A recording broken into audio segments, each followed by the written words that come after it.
Diz assim a palavra do Senhor. Olha só, nós vamos ler a uma só voz o texto de 2 Reis, capítulo 20, versículo 12 até o versículo 19. E eu quero que você leia comigo. Repito, 2 Reis, capítulo 20, 12 a 19. Vamos lá, todos? Nesse tempo, Merodach-Baladã, filho de Baladã, rei da Babilônia, enviou cartas e um presente a Ezequias, porque soube que estivera doente. Ezequias se agradou dos mensageiros e lhe mostrou toda a casa do seu tesouro, a prata, o ouro, as especiarias, os óleos finos, o seu arsenal e tudo quanto se achava nos seus tesouros. Nenhuma coisa houve, nem em todo o seu domínio, que Ezequias não lhe mostrasse. Então Isaías, o profeta, veio ao rei Ezequias e lhe disse: que foi que aqueles homens disseram? E de onde vieram a ti? Respondeu Ezequias: de uma terra longínqua vieram, da Babilônia. Perguntou ele: que viram em tua casa? Respondeu Ezequias: viram tudo quanto há em minha casa. Coisa nenhuma há nos meus tesouros que eu não lhe mostrasse. Então disse Isaías a Ezequias: ouve a palavra do Senhor. Eis que virão dias em que tudo quanto houver em tua casa, com o que entesouraram teus pais, até o dia de hoje, será levado para a Babilônia. Não ficará coisa alguma, disse o Senhor. Dos teus próprios filhos que tu gerares, tomarão para que sejam eunucos no palácio do rei da Babilônia. Então disse Ezequias a Isaías: boa é a palavra do Senhor que disseste, pois pensava: haverá paz e segurança em meus dias. Palavra do Senhor. Eu quero convidar para vir aqui à frente o irmão Isaltino, por favor, Isaltino Pai, e vai fazer uma oração antes de nós começarmos a estudar esse tema: o que viram em tua casa. Vá pensando, porque essa pergunta não é retórica, é uma pergunta que eu e você precisamos fazer. Palavra de oração. Nosso Deus e Pai, te somos imensamente gratos, Senhor, porque até que o Senhor nos ajudou, nos guardou, nos livrou, e pedimos e continuamos, Senhor, em nome de Jesus, te pedir que esteja nos orientando, que o teu Espírito possa estar sempre, Senhor Deus, na condução da nossa vida. Que o Senhor possa continuar abençoando esta igreja, Senhor Deus, todos os trabalhos, toda a liderança, em nome de Jesus. Que a nossa família, Senhor Deus, os familiares representados aqui nesta igreja, que seja, Senhor Deus, cuidados, abençoados, e que tenham livramento, Senhor Deus, das coisas desse mundo que estão vorazes, Senhor Deus, para destruir a família. Abençoa, Senhor Deus, o pastor Geraldo, que a tua palavra, Senhor Deus, possa ser feita de acordo, falada, Senhor Deus, de acordo com as nossas necessidades, para o nosso crescimento espiritual, em nome de Jesus, para todos sempre. Amém. Obrigado, Isaltino. Muito obrigado. Irmãos, o tema da nossa fala hoje pela manhã é justamente esse: o que viram em tua casa.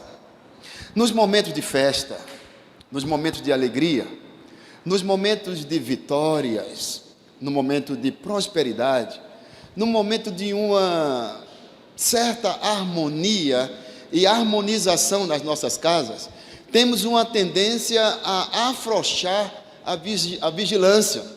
Temos uma tendência a arrefecer a vigilância em relação às coisas mais importantes das nossas casas.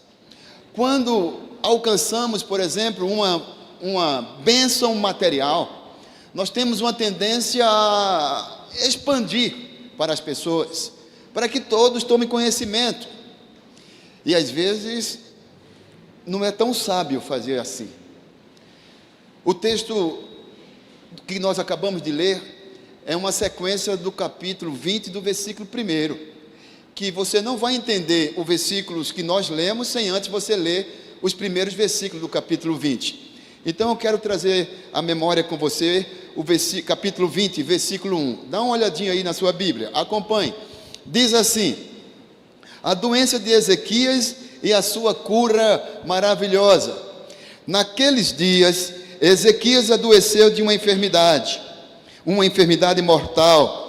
Veio ter com ele o profeta Isaías, filho de Amós. Ele disse: assim diz o Senhor, põe em ordem a tua casa, porque morrerás e não viverás. Então virou Ezequias o rosto para a parede e orou ao Senhor, dizendo: lembra-te, Senhor, peço-te, de que andei diante de ti com fidelidade, com inteireza de coração, e fiz o que era reto aos teus olhos. E chorou muitíssimo. Antes que Isaías tivesse saído da parte central da cidade, veio a ele a palavra do Senhor, dizendo: volta e diz a Ezequias, príncipe do meu povo, assim diz o Senhor, o Deus de Davi, teu pai: ouvi a tua oração e vi as tuas lágrimas, eis que eu te curarei ao terceiro dia. Subirás à casa do Senhor, acrescentarei aos teus dias 15 anos, e das mãos do rei da Síria te livrarei, a ti e esta cidade, e defenderei esta cidade por amor de mim e por amor de Davi, meu servo. Disse mais Isaías: tomai uma pasta de figos, tomaram-na e puseram sobre a úlcera, e ele recuperou a saúde. Palavra do Senhor. Amém, irmãos? Irmãos, enfermidade mortal. Você sabe o que é ultimato? O rei Ezequias recebeu um ultimato. Não foi do rei da Síria, não foi do rei da Babilônia, não foi dos caldeus. Recebeu um ultimato de Deus. Foi. Deus disse assim: olha, põe a tua casa em ordem, porque morrerás e não viverás. Irmãos, é motivo de desespero. Imaginem, o Senhor fala para você hoje pela manhã: olha, hoje você não passa desse dia, você vai morrer hoje. Misericórdia, hein? Ainda bem que ele mandou colocar a casa em ordem, né? Eu sofri. Colocar a casa em ordem. E o que está faltando, irmãos, é nós colocarmos nossa casa em ordem. Então, ele fez uma coisa, ou coisas que foi uma coisa assim primordial. Ele orou, ele falou com o Senhor, ele chorou, e ele fez confissões ao Senhor. E o Senhor ouviu a voz do rei Ezequias. Então, traz o profeta até o palácio e diz a ele: olha, Deus ouviu tua oração e você não vai mais morrer. Esquece o ultimato. Olha que bênção. É alegria, não é não? Luto transformou-se em festa. E o que é que ele faz? Abre as portas do palácio e diz: olha, venham me visitar, porque eu ia morrer, não vou morrer mais. Eu acho que você faria o mesmo. Procurar o pastor Arildo: pastor, eu quero fazer um culto de ações de graça. Por quê? Olha, o profeta disse que eu ia morrer e eu não vou morrer mais. Deus vai me dar 15 anos, pastor. Imagine, o nosso irmão aqui, Natanael, já está com seus 75, com mais 15, olha que bênção. Hein? Fica rindo não, varão. Agradece a Deus, mas 15 anos. Observe, irmão. O camarada estava à porta da morte e agora ele ganha mais 15 anos. Então sabe o que ele faz? Ele abre a porta do palácio. Só que, diz o texto, versículo 12: neste tempo, Merodach-Baladã, filho de Baladã, rei da Babilônia, enviou cartas e um presente a Ezequias, porque soube que estivera doente. A grande questão é, quando nós estamos felizes, nós temos uma tendência a não vigiar. Quando nós estamos bem, nós temos uma tendência a relaxar em todas as áreas da vida, principalmente espiritual. E sabe o que foi que Ezequias fez? Abriu as portas do palácio para os inimigos. E a grande pergunta é, para não tomar muito o seu tempo: o que viram em tua casa? Quando você abre as portas da sua casa, o que é que as pessoas veem na sua casa? Ah, pastor, vê uma casa arrumada, uma casa perfumada, vê tudo no seu lugar. Será que é isso que as pessoas veem? Ou as pessoas veem diferente do que você vê? Algumas vezes, quando nós recebemos alguém, nós falamos assim: olha, a casa está meio bagunçada, não repara não. A pessoa chegou, nem tinha percebido, mas depois que você começou a falar, a pessoa olha assim, é casa de aranha, sujeira no canto da parede. Você não tinha nada que falar, nada, você falou, a pessoa começou a observar. Mas, para não ficar muito nesse texto, eu quero passear com vocês na casa ou nas casas de alguns personagens bíblicos. E com isso eu quero que você também se situe. Vamos passear, vamos na casa dos nossos primeiros pais, Adão e Eva. Dá uma olhadinha lá comigo, por favor, em Gênesis. Dá uma olhadinha em Gênesis capítulo 3. Vamos folhear as Sagradas Escrituras e vamos acompanhar o que a gente vê, o que a gente presencia. Eu vou pedir que alguém leia o texto de Gênesis capítulo 3, depois eu repito, por causa das pessoas que estão acompanhando através das mídias sociais. Veja aí, por favor, Gênesis 3, e vamos ler versículos 11 até o versículo 13. Pode ficar em pé e pode ler. Gênesis 3, 11 a 13. Mais alto, por favor. Isso, repete aí. Perguntou-lhe Deus: quem te fez saber que estás nu? Comeste da árvore de que te ordenei que não comesses? Então disse o homem: a mulher que me deste por esposa, ela me deu da árvore e eu comi. Disse o Senhor Deus à mulher: que é isso que fizeste?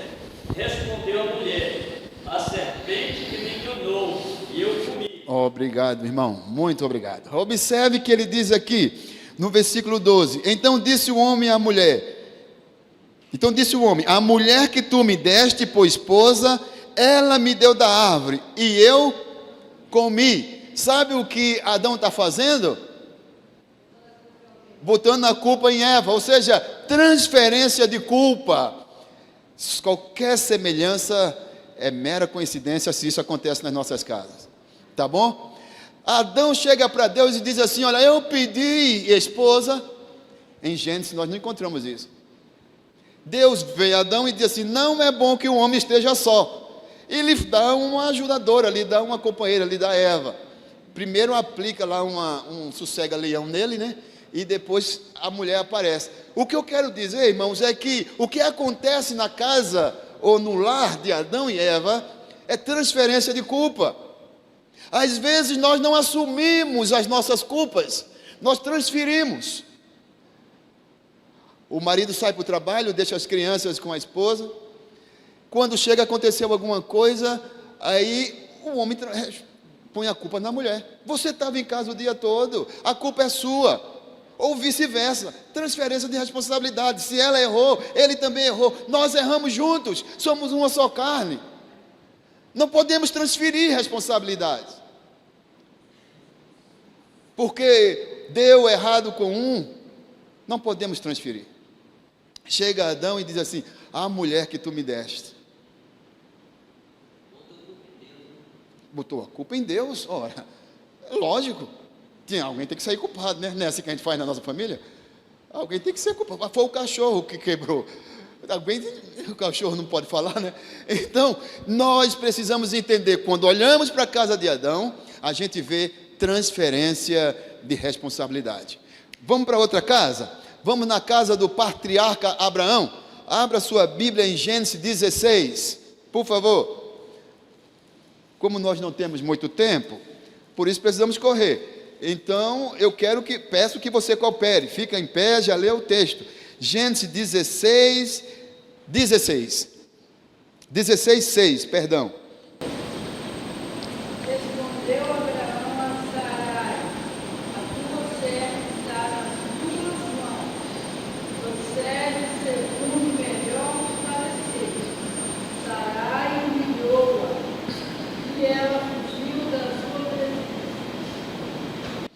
Olha só, irmão. Obrigado, irmã Magali. Olha o que a gente vê na casa de Abraão. Sabe o que a gente vê? Omissão, conivência e muita falta de fé. Mas, pastor, o cara é o pai da fé. Mas sabe o que é conivência? Todo o texto nós já conhecemos. Sabe o que acontece? Sarai chega para Abraão e diz assim: olha, eu estou ficando de idade e não estou conseguindo ter filho, mas eu tenho uma serva aqui, uma auxiliar doméstica, olha, que é supimpa. O que é que a gente faz? Você dorme com ela, ela tem um filho e o filho é meu.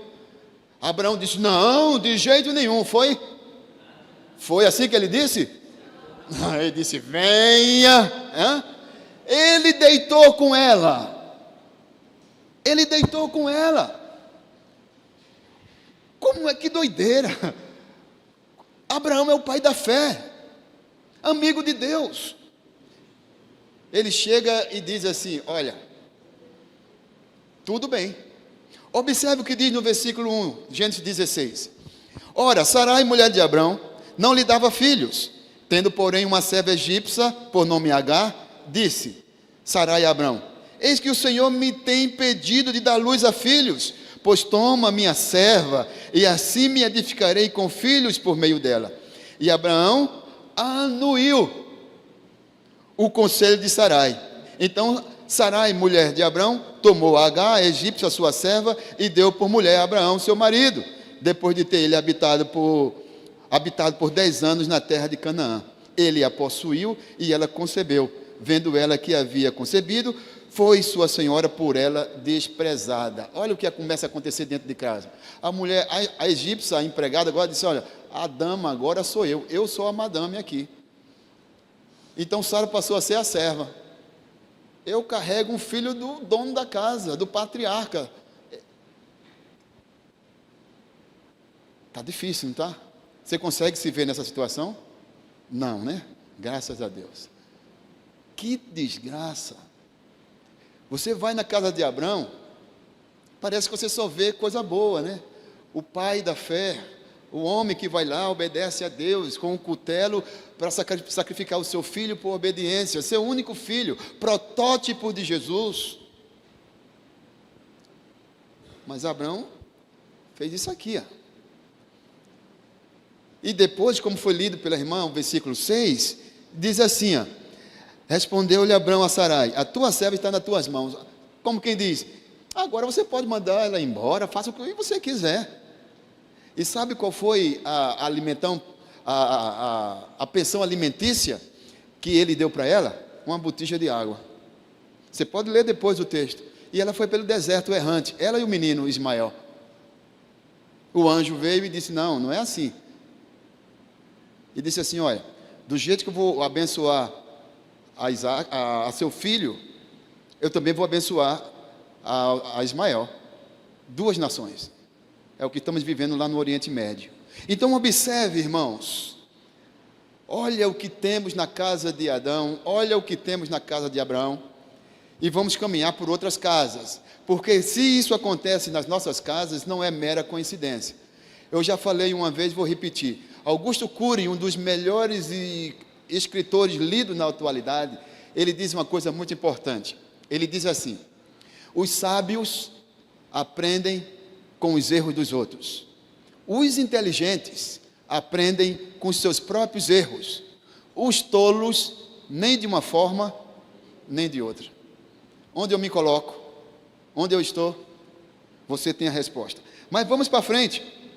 Vamos na outra casa.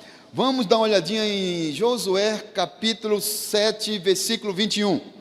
Vamos avançando um pouco.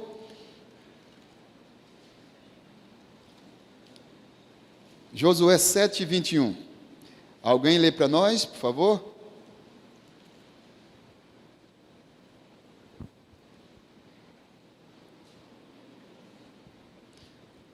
Sete, 21. Pode ler.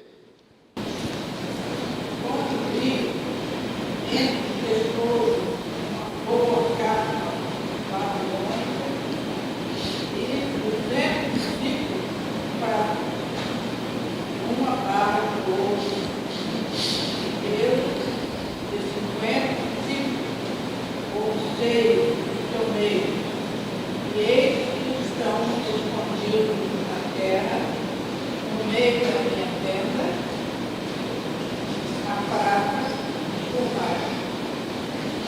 Obrigado, irmã. Obrigado. Para você que está em casa. Quando vi entre os despojos uma boa capa babilônica e 200 ciclos de prata e uma barra de ouro de peso de 50 ciclos, cobicei-os e tomei-os. E eis que estão escondidos na terra, no meio da minha tenda, e a prata por baixo. Você vai na casa de Acã, e o que é que você vê na casa de Acã? Olho grande, coisas mal adquiridas, cobiça. E a nossa cobiça, o nosso olho grande, pode levar a nossa família, não só a minha vida, a sua vida, a nossa vida, mas a vida da nossa família, à ruína. Aquilo que vem fácil, irmão, vai fácil. Às vezes adquirimos coisas mal adquiridas, e isso vai depois custar caro lá na frente. E nós conhecemos essa história. Ou eu mudo minha atitude, irmãos, ou então nós, não só eu, mas a família como um todo, vai pagar caro. E nós sabemos todo o desfecho desse texto. O que aconteceu? Vamos cristianizar a coisa. O povo foi guerrear. E Deus tinha prometido a Josué que todas as lutas Deus guerrearia por ele. E eles então foram guerrear com um povo da cidade de Ai. E enviaram apenas poucos homens, porque perceberam que naquela cidade inimiga tinha poucos homens. Poucos valentes. Então não valeria a pena levar um exército todo para combater com esse povo. Principalmente diante da promessa que Deus tinha feito para eles, que eles venceriam todas as batalhas, todas as pelejas. Então levou os melhores guerreiros. E sabe o que aconteceu? Passaram vergonha. Perderam a batalha. Voltaram todos cabisbaixos para o acampamento. E Josué batendo no peito, com as vestes rasgadas, com cinza sobre a cabeça, lamentando e perguntando: Senhor, por quê? Por quê? Sabe o que Deus disse? Porque existe um anátema entre vós. Essa palavra anátema, ela aparece também lá em Gálatas, capítulo 6. Quando Paulo diz assim: ainda que nós mesmos, ou qualquer outra pessoa, vos anuncie um outro evangelho, além do que nós já temos anunciado, que seja anátema, ou seja, que seja amaldiçoado.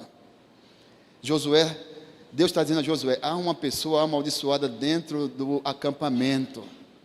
Ou seja, tem gente com pecado escondido dentro do acampamento. Quem tem ouvido para ouvir, ouça. Tem gente com pecado escondido dentro do acampamento.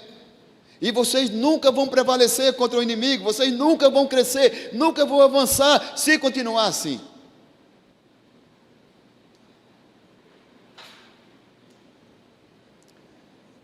Eu não tenho, o pastor Arildo não tem, o conselho da igreja não tem, os presbíteros não têm, a liderança não tem a revelação de saber quem está em pecado, quem não está, e se esse pecado está interferindo na vida da igreja. Com certeza interfere. Nós não sabemos se tem membros, os jovens da igreja estão fazendo sexo fora do casamento, nós não sabemos. Nós não sabemos que os empresários da igreja estão usando balança enganosa, nós não sabemos. Nós não sabemos que alguém está adquirindo riquezas ilícitas, não sabemos. Mas Deus sabe. Mas isso não interfere só na vida da pessoa.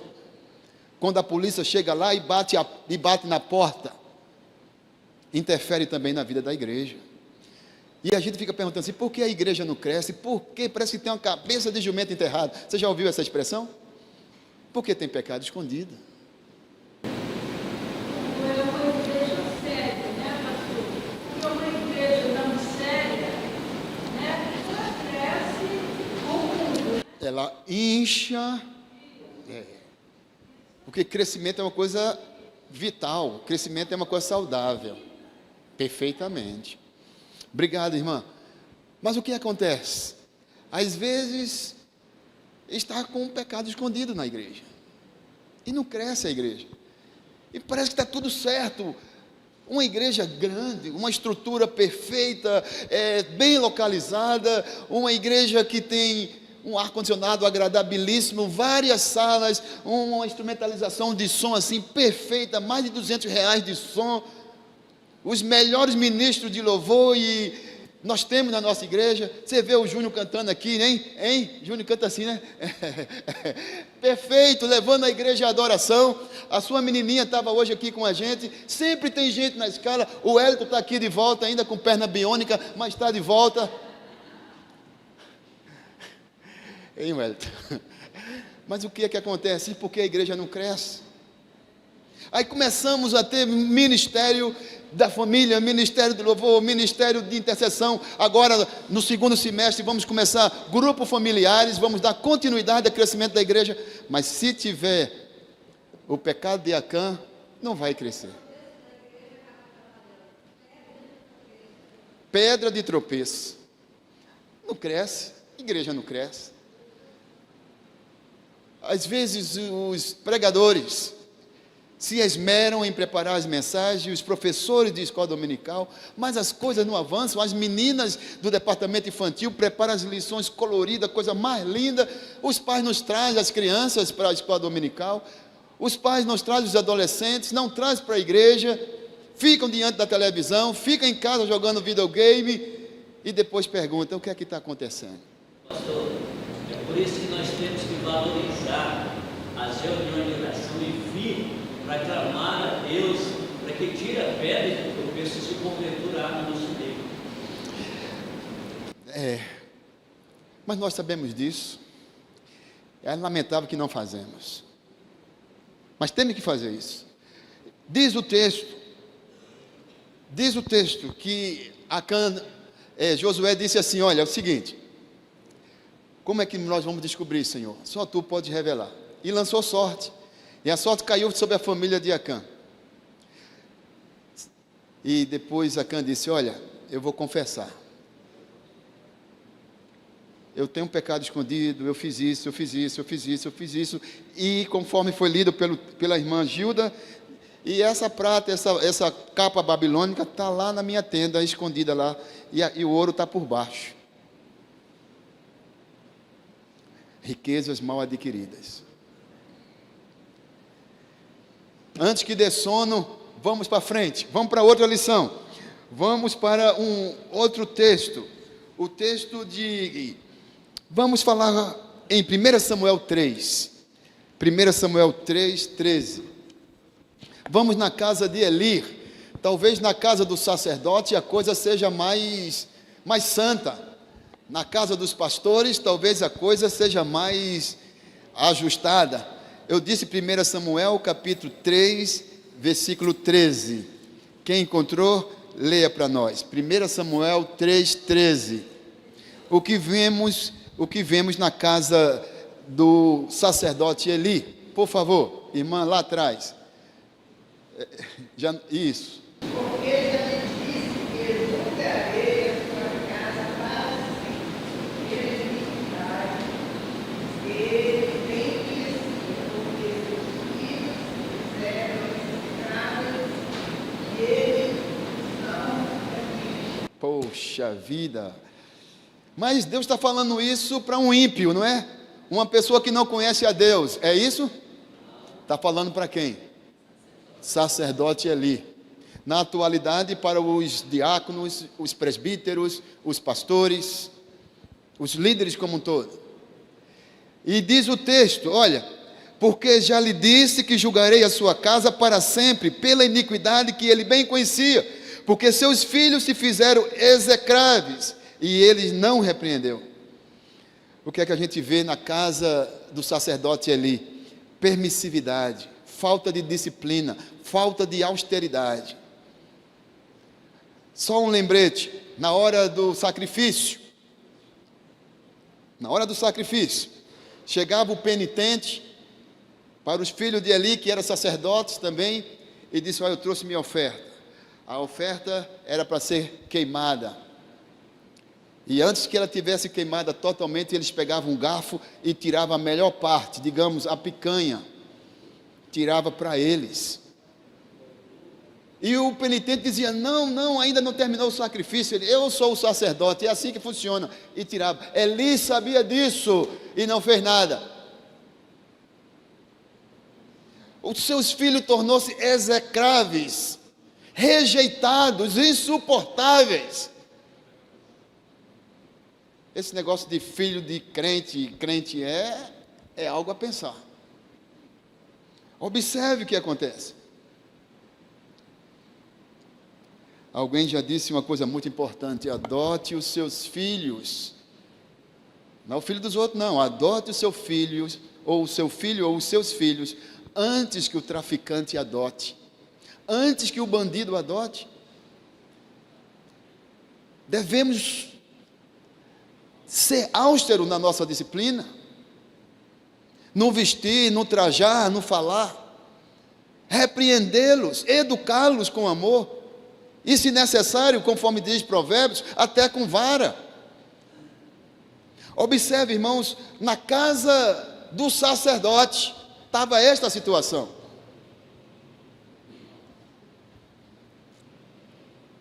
Os seus filhos tornaram-se execráveis, pais negligentes, pais permissivos, permitiram que os seus filhos tornassem o que se tornaram. Eu e você somos responsáveis pelos nossos filhos. O salmista diz que a herança do Senhor para nós são os filhos.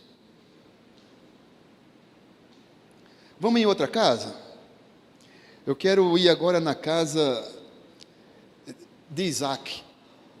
Dá uma olhadinha comigo, por favor, no texto lá de Gênesis 27, versículo 6. Vamos na casa de Isaac? O que acontece na casa de Isaac?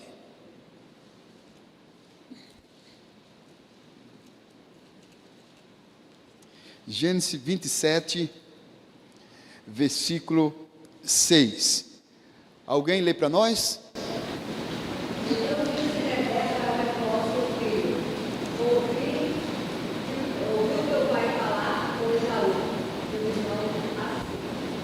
Obrigado. Diz assim, 27:6. Então disse Rebeca a Jacó, seu filho: ouvi teu pai falar com Esaú, teu irmão, assim, assim e assim.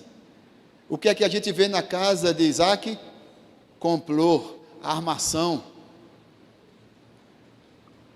defraudação. A mãe defraudando um filho em detrimento do outro filho. Preferência, hein? Eu gosto desse porque esse tem os olhos verdes, eu gosto desse porque esse é educado, eu gosto desse porque este me ajuda nas tarefas da casa, eu gosto desse por isso, eu gosto desse daquilo. Ah, aquele ali é rebelde. Às vezes os pais têm preferência pelo um dos filhos, ou até por mais de um. E o que é que acontece na casa de Isaac? Acontece justamente isso. O pai foi enganado, engano dentro de casa, Alex. A mãe disse assim: olha, eu tenho uma ideia, uma estratégia, um método infalível. E não é que deu certo, hein, Natanael? Pastor, é interessante porque foi só o pai e o filho, né? O pai e o filho, claro.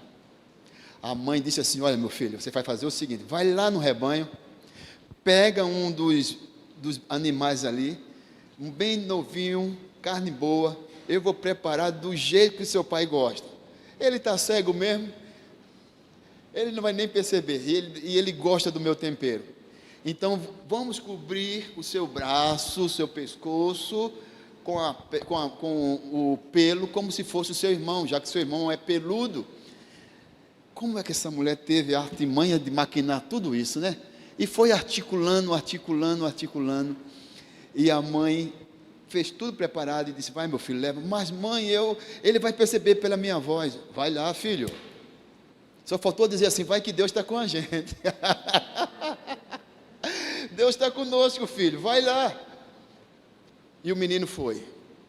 Chegou lá: pai, isso tão rápido, até o pai estranhou. E o camarada disse assim: Deus foi comigo nessa caça, pai. O pai, ainda desconfiado, disse assim: Franz, vem cá, para eu sentir teu cheiro. Ele disse: o cheiro do campo. Ah, é verdade. Meu filho peludinho, tocou, e o menino deveria estar assim, hein? Porque tanto valor quanto a bênção tinha a maldição. tão importante quanto. E ele traz uma bênção que diz que o irmão seria servo. E depois que o irmão sabe, Esaú fica uma fera. Então a mãe disse assim: olha, antes que venha um funeral, antes que venha um óbito aqui em casa, é melhor que você vá para a casa dos meus parentes, vai lá para Arã, vai-te embora. E depois de muitos anos, ele volta, família, com riqueza. Ele é enganado por Labão também, seu cunhado. E depois a gente sabe a história. O sogro, e depois a gente vê lá a história, que ele tem medo quando sabe que seu irmão vem ao seu encontro. Ele diz assim: poxa, e agora? Aí ele separa por grupos, porque se Esaú matasse um grupo, o outro dava tempo de fugir, mas Esaú já tinha sido restaurado por Deus, e era tão rico quanto ele. O que é que a gente vê na casa da Rebeca? A gente vê essas coisas. O que a gente vê na casa de Isaac, a gente vê essas coisas. Mas vamos em uma outra casa, antes de a gente mudar o nosso panorama. Vamos no Novo Testamento ver apenas uma casa. Vamos dar uma lida em Marcos capítulo 5, versículo 38, 39 e 40. Marcos 5, 38,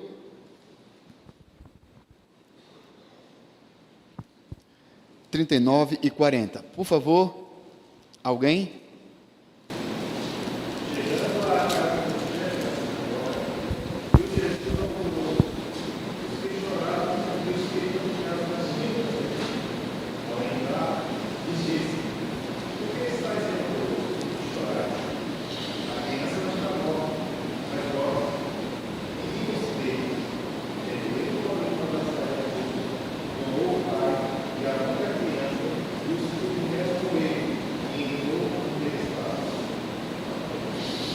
Palavra do Senhor.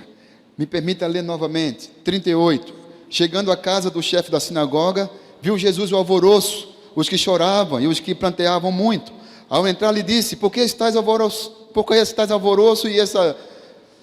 alvoroço e chorais? A criança não está morta, mas dorme. E riram-se dele. Tendo ele, porém, mandado sair a todos, tomou o pai e a mãe da criança e os que vieram com ele, e entrou com ele onde ela estava. E tomando pela mão, disse: Talita cumi, que quer dizer: menina, te mando, levanta-te. Imediatamente a menina levantou. Observe o que a gente vê na casa de Jairo. Funeral. A gente vê na casa de Jairo morte. A gente vê na casa de Jairo alvoroço. Planteadores e carpideiras. Carpideiras eram mulheres que eram pagas para chorar, assim como os planteadores. Vitor, no dia do seu funeral, você pode contratar carpideiras e planteadores. Não quer necessário? Não quer. Poxa, Vitor, você quer um silêncio absoluto, um silêncio ensurdecedor. Pessoas que eram pagas, que não tinham nenhum sentimento pelo morto, muito menos pela família. Estavam ali pela prata que recebiam. E estava aquele alvoroço, aquele choro, mas tudo isso era fantasia, mentira. O que importava era o dinheiro. E Jesus chega e vê aqueles urubus ali em cima da carniça e diz assim: não chores, porque a menina não está morta. E Jesus está falando de uma coisa e eles estão pensando outra, e eles encostam assim e dizem assim: será que não conhecemos a morte? E Jesus diz: vocês conhecem a morte, eu porém conheço a vida. Aleluia, glória a Deus. O mundo conhece a morte, nós porém conhecemos a vida, irmão. E é isso que Jesus diz. O que a gente vê na casa de algumas pessoas? Só choro, só reclamação, só alvoroço, só confusão, falta de paz. Precisa de Jesus nesta casa para trazer paz, harmonia. A casa de Jairo antes de Jesus era um tormento, depois de Jesus foi uma benção. O que viram em tua casa?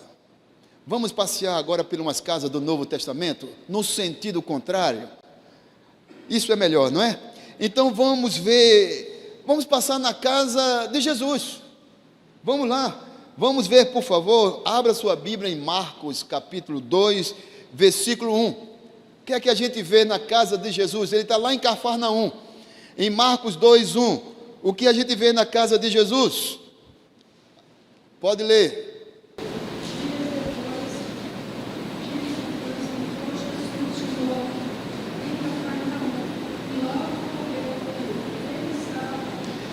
Isso, versículo 2, irmã.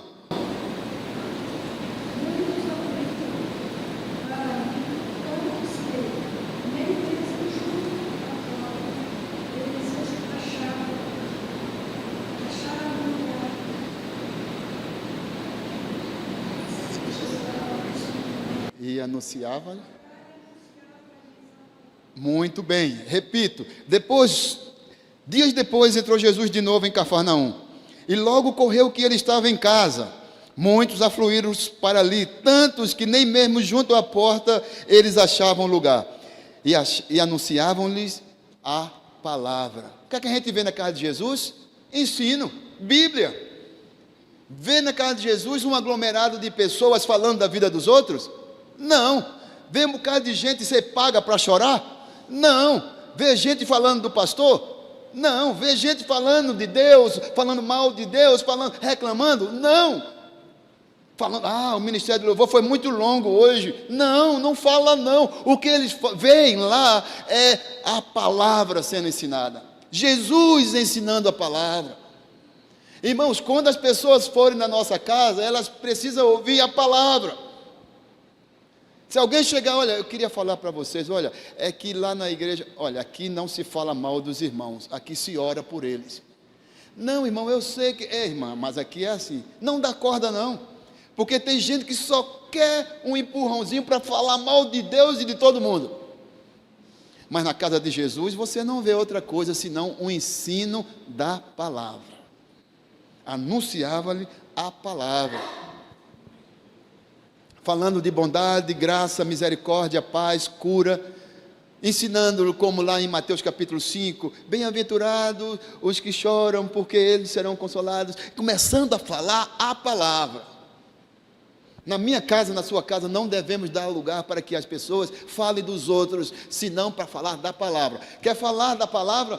Entra, toma um cafezinho, um chá, mas quer falar mal dos outros? Não, aqui na minha casa não. Aqui não é central de fofoca. Na minha casa, ela é altar de Deus. Ela tem que ser altar de Deus. Não pode ser uma central de fofoca. Eu vou lá na casa de Isalti Júnior, porque lá a gente fala dos irmãos e ninguém reclama. Não, aqui não, Jotinho. Na minha casa não. Aqui se fala da palavra. Aqui se vive a palavra, aqui se ouve louvores. Oh, glória. Então vamos mais para frente.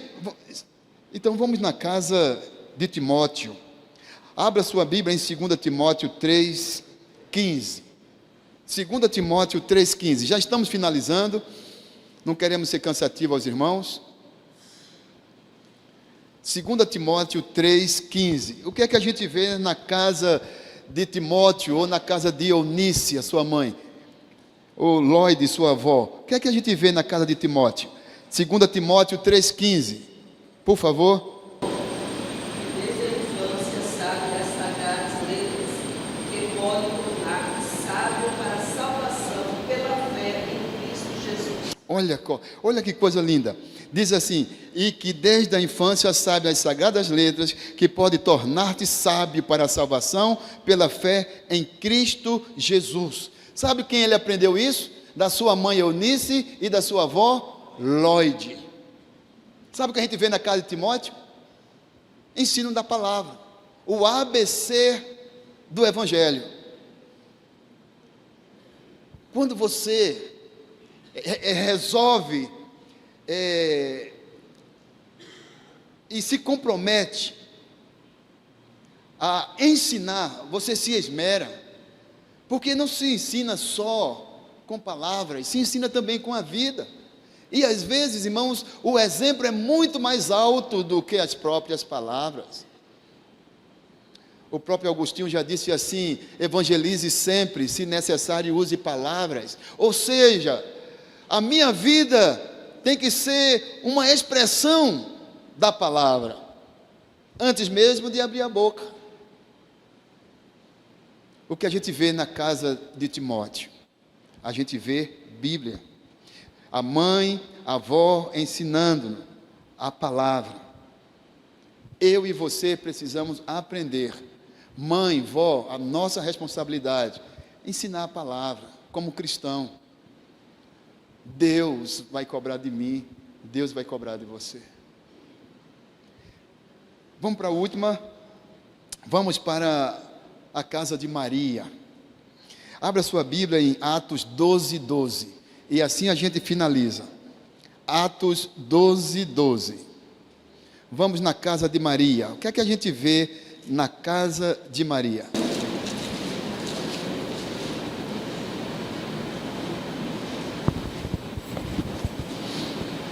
Mais alto, por favor.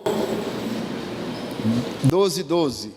Atos 12, 12. Considerando ele a sua situação, respondeu ir à casa de Maria, mãe de João, nominado Marcos, onde muitas pessoas estavam congregadas e orando. Isso, diz assim: considerando ele a sua situação, resolveu ir à casa de Maria, mãe de João, cognominado Marcos, onde muitas pessoas estavam congregadas e oravam. Pedro estava preso, e diz o texto lá que ele estava ali e Deus enviou o anjo e o portão abriu automaticamente. A automação não começou no dia de hoje não, tá? Já existia automação lá na igreja primitiva. O portão abriu automaticamente, os anjos abriram o portão. Pedro então se viu na rua e disse: e agora? Ele, diz o versículo 12, ele então, considerando a sua situação, disse: eu vou na casa de Maria. E chegou lá, ele encontrou a maior bagunça, foi isso? Chegou lá, ele encontrou o pessoal tudo falando mal dos outros, foi isso? Chegando lá, ele encontrou festa, dança, todo mundo dançando, foi isso? O que é que ele encontrou lá? Oh glória, as pessoas orando. Sabe por que o portão abriu?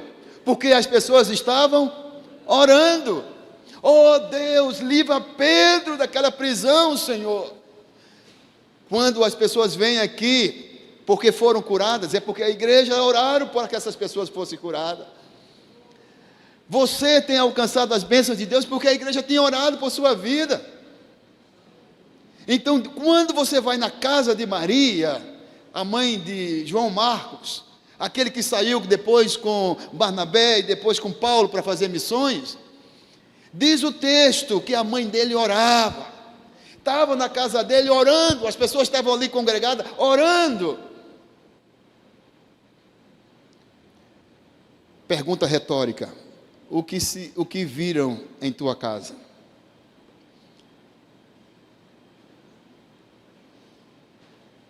Pastor, na minha casa as pessoas veem paz, abundância, comunhão, eu amando minha esposa amando a mim, nós nos respeitando, nós crescendo junto, todos na mesma direção.